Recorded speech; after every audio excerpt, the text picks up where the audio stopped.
नमस्कार शेतकरी मित्रांनो, मी आपला हवामान अभ्यासक अभिषेक केरडे तसेच संत्रा पीक मार्गदर्शक. तर शेतकरी मित्रांनो, आपण आपल्या संत्र्याच्या प्लॉटमध्ये आहे खरपी येथील. तर आपण बघू शकता. बघा, आपण यामध्ये आपण मागील व्हिडिओमध्ये सांगितलेलं होतं की आपण सल्फर आणि 044ची फवारणी केलेली होती. तर त्यानंतर आपण साधारण बघा 9 तारखेला आपण पाणी सोडलेलं होतं 9 डिसेंबरला, आणि आज जवळपास 12 दिवस झालेले आहे. तर शेतकरी मित्रांनो, आपणास दाखवतो की काही ठिकाणी बड फॉर्मेशन झालेले आहे, डोळे फुगलेले आहेत, आणि नेमकं त्यातनं काय बाहेर निघतं हे आपल्याला बघावं लागेल. तर सध्या नव्हती, आणि काही ठिकाणी थोडंसं अंडी निघाल्यासारखं, फुल निघाल्यासारखं काही काही झाडांवर दिसत आहे. तर शेतकरी मित्रांनो, आज जेमतेम 12वा दिवस आहे आपल्या प्लॉटचा. एक पाणी झालेलं आहे. आता आपण यामध्ये फवारणीचं नियोजन ठरवलेलं आहे. 1-2 दिवसामध्ये आपण फवारणी करतो आहे. तर फवारणी करताना आपणास दाखवण्यात येईल की नेमकं कुठला घटक घेतला आहे. तर शेतकरी मित्रांनो, आपणास एक आणखीन सांगतो आहे हवामानाबद्दल. तर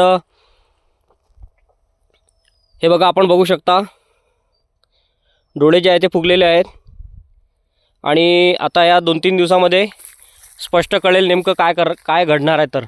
तर शेतकरी मित्रांनो, बघा, मी साधारण मागील महिन्यामध्ये आपणास जेव्हा या बगीचामध्ये लिओसिनची फवारणी केली होती तेव्हा सांगितलं होतं की डिसेंबर महिन्यामध्ये 22 ते 28 दरम्यान थोडं ढगाळ परिस्थिती राज्यामध्ये आपणास दिसणार आहे.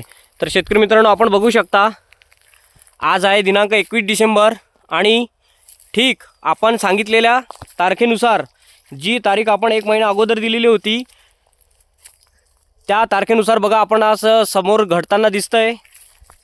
राज्यामध्ये बऱ्याचशा भागामध्ये ढगाळ वातावरण तयार झालेलं आहे. आपण बघू शकता शेतकरी मित्रांनो, आपला जो अंदाज आहे तो आजपर्यंत कधी फेल झालेला नाही आहे, आणि आपण लांब पल्ल्याच्या अंदाजामध्ये एकदम सटीक आहोत. तर शेतकरी मित्रांनो, आपण बघू शकता सर्वत्र अशी ढगाळ परिस्थिती झालेली आहे. राज्यामध्ये बऱ्याचशा विभागामध्ये ढगाळ परिस्थिती आपणास बघायला मिळणार आहे.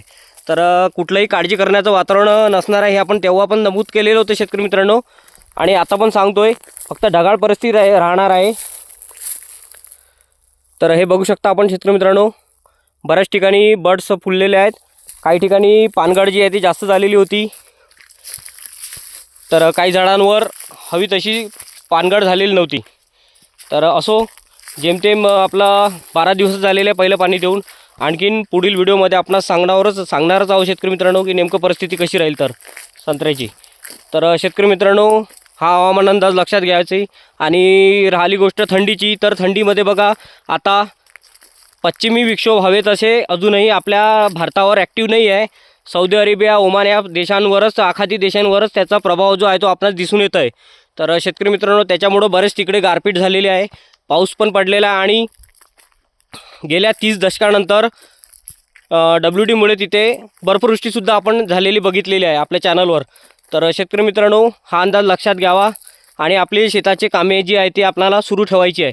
तर बघा, थंडीची लाट जी आहे ते 22 तारखेपासून राज्यामध्ये पुन्हा वाढताना आपणास दिसणार आहे.